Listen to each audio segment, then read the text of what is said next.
चतश्येहि ध्रुव मृत ध्रुवम जन्म मृत्युश्च च तस्माद् परिहारिथि नत्वा सुचित महर्षि। मतलब जिसका जीना निश्चित है वो मरेगा भी ज़रूर, और जिसका मरना निश्चित है उसका अगला जन्म भी ज़रूर होगा। इसलिए कभी भी मरने का शौक मत मनाओ।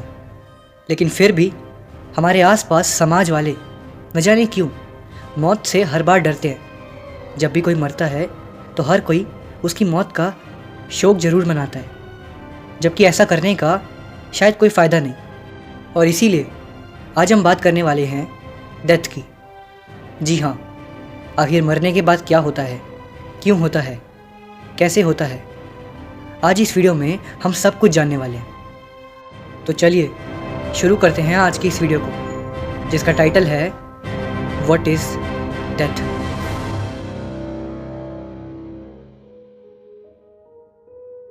चलिए जानते हैं साइंटिफिक लैंग्वेज में डेथ का मतलब क्या होता है। Death is a irreversible sensation of all vital biological functions including brain activity, heart beat and breathing. अब अगर मौत को आप समाज की नज़र से देखेंगे तो आप ये समझ सकते हैं कि मौत कितनी दुख भरी है। और अगर आप अपने आसपास रह रहे लोगों से पूछोगे तो वो भी यही कहेंगे कि मौत बहुत ही दुख भरी चीज़ है।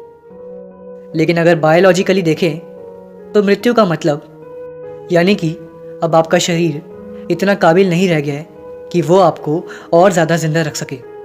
अब शायद मृत्यु दुनिया और 99% लोगों की नज़र से इसीलिए बुरी है क्योंकि मौत के साथ किसी भी तरीके की कोई भी मेमोरी, कोई भी इमोशन नहीं जुड़ता। एक बहुत ही फेमस फिलोसोफर थे प्लेटो। इनके हिसाब से मृत्यु एक मुक्ति का मार्ग है। इनके हिसाब से इंसानी शरीर कॉन्शियसनेस को कैद करके रखता है, और इनके हिसाब से डेथ ही एक ऐसी चीज़ है जो हमारी कॉन्शियसनेस को पूरी तरीके से आज़ाद करती है। प्लेटो ये भी कहते हैं कि अगर मरने के बाद भी आपकी क्षमता बहुत ज़्यादा रही तो हो सकता है कि आप उस डिवाइन पावर से जुड़ पाएँ जिससे आप जीते जी नहीं जुड़ पाए। चलिए अब बात करते हैं द ग्रेट फिलोसोफर सोक्रेटिस के बारे में। इनके हिसाब से डेथ एक स्वप्न रहित नींद है। सोक्रेटिस के हिसाब से आप मरने के बाद ज़िंदगी भर सोते रहते हैं, जस्ट लाइक अ ड्रीमलेस स्लीप।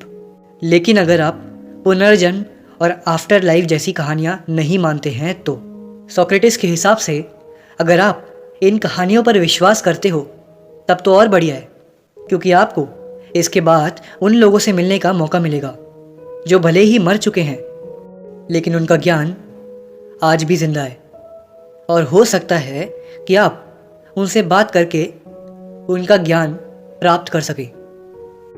और ऐसे ही हिस्ट्री के एक और बहुत बड़े फेमस फिलोसोफर है एपिक्यूरस। इनके हिसाब से death is cessation of sensation. इसका मतलब होता है मृत्यु समाप्ति है संवेदनाओं की।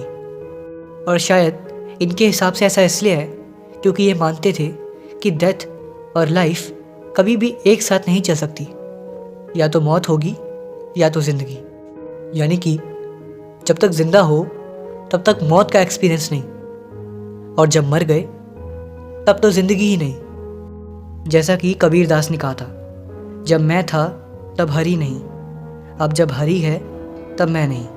तो अब सवाल यह आता है कि अगर हमारी मौत होना निश्चित है तो आखिर हम सभी लोग डेथ से इतना डरते क्यों हैं? आखिर ऐसी क्या चीज़ है जो हमारे दिल में ज़िंदगी के प्रति लगाव और मौत के प्रति डर दोनों बनाए रखती है? यकीन मानिए, इस सवाल का आंसर जानने पर आप भी हैरान हो जाएंगे। लेकिन मेरे हिसाब से आपको ज़्यादा हैरानी तब होगी जब आपको पता चलेगा कि इसी सवाल के दो आंसर हैं। किसी भी चीज़ से लगाव और हमारी ज़िंदगी का मकसद।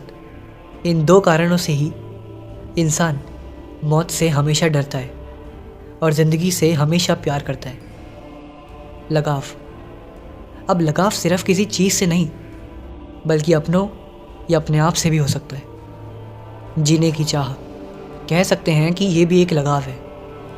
जैसे कि कभी आपके किसी अपने की मृत्यु हो जाए तो असल में उसकी मृत्यु आपको दुख नहीं पहुंचाती, बल्कि वो लगाव होता है जो आपको असल मायने में दुख पहुंचाता है।